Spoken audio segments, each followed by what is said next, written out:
정성산 TV를 애청해주고 계시는 모든 분들에게 진심으로 감사드립니다. 이번 시간에는 용산 대통령실 합참 수방사 발칵 뒤집은 북한 오물풍선은 김정은의 군사작전이었으며 암살, 가스, 살포 실험이었다. 이번 소식의 핵심은 과연 무엇이겠습니까?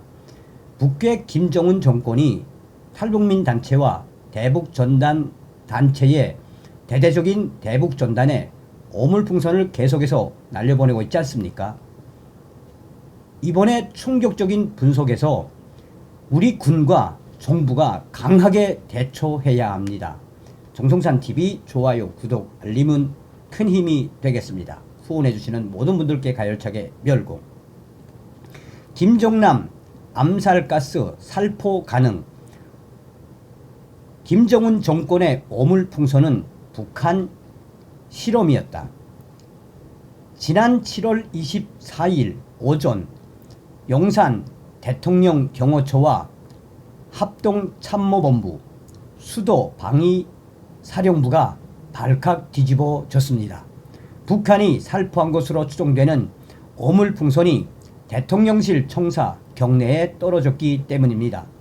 이날 대통령실 관계자는 기자들에게 관측 장비를 통해 오물풍선을 실시간 감시했다며 낙하 후 안전 조치했다라고만 밝혔습니다.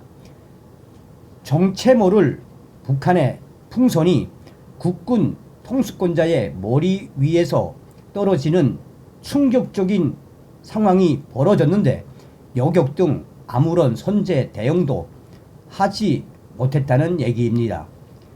언론과 야권에서는 대통령실 방공망이 뚫렸다는 충격적인 지적이 이어졌습니다. 용산 대통령실 인근에 설정된 비행금지구역 P73 상공에서 발견되거나 구역 내에서 낙하한 북한 오물풍선은 최소 200여 개에 달하는 것으로 드러났습니다. 북한 김정은 정권의 오물풍선에 방공망이 뚫린 정도가 아니라 무력화됐다는 얘기입니다. P73은 수도권 비행금지구역입니다. 대통령 경호를 위해 수도 방위사령부가 설정 담당합니다. 2022년 말 군사분계선 MDL을 넘어온 북한 무인기 5대 중 1대가 침범해 논란이 됐습니다. 올해 5월 28일부터 7월 24일까지 북한이 10차례에 걸쳐 남한으로 날려보낸 오물풍선이 언제 어느 지역에 얼마나 떨어졌는지 분석을 해보았습니다. 더불어민주당 양부남 위원실의 도움을 받아 17개 지방경찰청과 소방청에서 입수한 전국 시, 군, 구별 신고 자료를 참고했고 지번까지 포함된 상세 주소는 다른 경로를 통해 확보했습니다. 지금까지는 쓰레기 더미 오물풍선에 불과했지만 향후 북한 김정은 정권이 이를 신정 대량 침투용 무기로 전용할 수 있는 충격적인 분석 결과가 나왔습니다. 남한 곳곳에 떨어진 오물풍선은 우연이 아니라 북한의 김정은 정권이 풍향, 풍속까지 치밀하게 계산하고 날려보낸 것이었습니다. 북한이 마음만 먹으면 특정 지역, 지점에 집중적으로 풍선을 날려보낼 수 있다는 얘기입니다.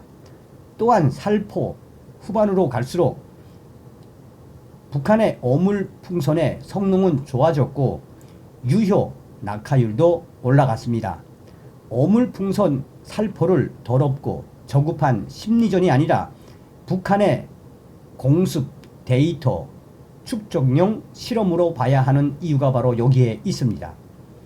유사시 북한 김정은 정권은 생화학 무기로 바뀔 수도 있는 북한의 오물풍선 실체.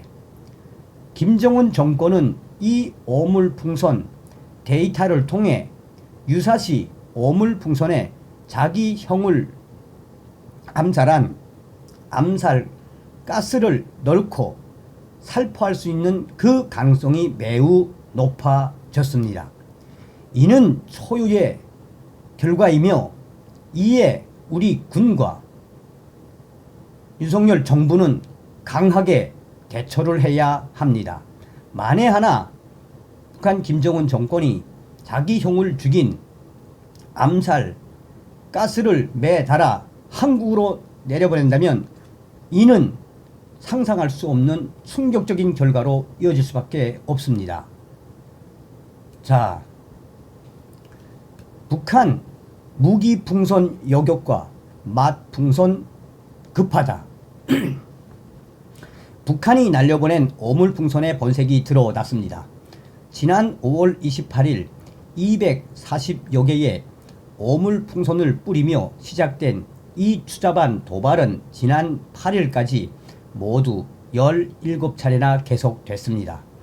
4일부터는 닷새 동안 매일 오물풍선을 날렸는데 급기야 그중 일부가 경기 김포와 파주의 민가 지역에서 폭발했습니다. 현장에서 기폭 장치로 보이는 장비가 발견됐습니다. 우려가 충격적인 현실이 됐습니다. 영산과 합참, 수방사를 발칵 뒤집어 엎었던 북한의 오물풍선이 나날이 전력화되고 있습니다. 북한의 오물풍선 도발은 김정은의 고도로 계산된 군사작전으로 봐야 합니다. 우크라 전쟁으로 드론이 트렌드가 된 상황에서 북한은 하나의 공격 옵션을 더 추가하는 무기 전력화를 하고 있는 중입니다. 북한은 이 오물풍선을 날려보내면서 풍향, 풍속, 온도, 기압 등 외부 요소에 따른 사거리와 이동 속도 등 데이터를 축적했을 것입니다. 시민단체의 대북 전단지 살포를 빌미로 계속 오물풍선을 날려보내며 남남 갈등 유발이라는 부수 효과와 함께 풍선 폭탄이라는 새로운 공격 무기를 확보하는 군사 작전을 김정은이가 펴온 것입니다. 오물풍선이 낙하하면 관련 기사가 보도되거나 시민들이 SNS에 올리기도 합니다. 이런 보도는 북한 무기 풍선이 얼마나 정교하게 날아갔는지를 평가하는 핵심 자료가 됩니다.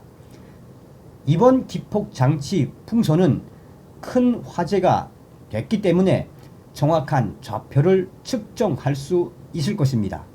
실제로 초창기에 바다나 산 지역으로 많이 떨어졌던 오물풍선이 시간이 갈수록 정교해지는 것이 무기 개발 과정이라는 방증입니다. 많은 전문가가 무기 개발과 화학 무기 살포에 대해 우려를 제기하며 군 당국에 강력한 대응을 요구해 왔습니다. 이번 폭발로 계획된 군사 작전임이 명백해진 만큼 우리 군은 더는 요격을 주저해서는 안 됩니다. 그동안 국군은 대공포나 공격 헬기를 통한 격추 작전에 들어갈 경우 민가 지역의 낙탄 피해와 북한 지역으로 총탄이 날아가 확전될 것을 우려해 격추 작전에 나서지 않고 있습니다. 기껏 나온 안이 총탄, 낙탄 피해가 없는 레이저 무기로 요격 가능성 정도입니다. 그러나 레이저 무기는 기상 상황에 따라 능력이 제한적이라 안정적인 수단이 될 수 없습니다. 가장 확실한 방법은 헬기에 저격수를 태워 경기관총이나 소총으로 요격하는 것입니다. 국군은 정찰 자산으로 북한이 오물풍선을 부양하는 것을 즉시 파악하고 있습니다. 풍선 부양과 동시에 대기 중인 헬기들을 즉시 이륙시켜 풍선 남하 경로를 기다리다가 기관총이나 소총으로 민통선 이북에 격추하면 간단합니다.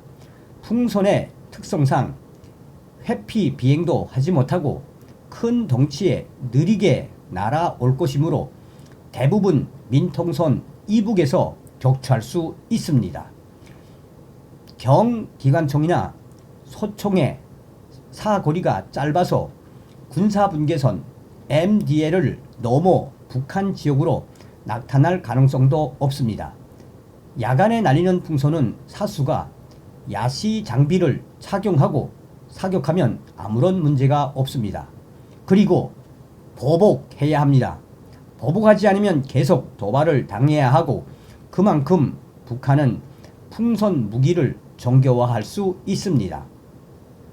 시끄러운 대응 소음을 내면 효과도 없는 대북 확성기 방송만으로는 안 됩니다. 시민단체 수준을 넘어선 국가 차원의 전단지를 북한으로 날려보내는 것이 가장 효과적인 보복이며 북한이 가장 두려워하는 상황입니다. 이렇게 적극 대응하면 우리 국민의 피해도 없어지고 북한 김정은의 풍선 무기 개발도 중단시킬 수 있습니다. 우리 군은 더는 망설여서는 안 됩니다.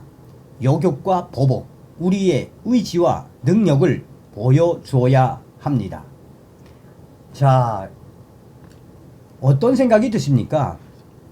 지금 이 칼럼은 신인균 자주국방네트워크 대표가 낸 건데 군사 전문가답게 이렇게 하면 요격할 수 있지요. 자, 전에도 방송을 해드렸습니다만 지금 북괴 대남 방송의 그 볼륨 계속해서 올리고 있죠. 이 대남 귀신 방송에 북한 병사들 괴병이 터졌는데도 계속해서 하고 있지 않습니까? 우리 군 강력하게 대응을 하기 바랍니다. 다음 시간에 뵙겠습니다. 멸공.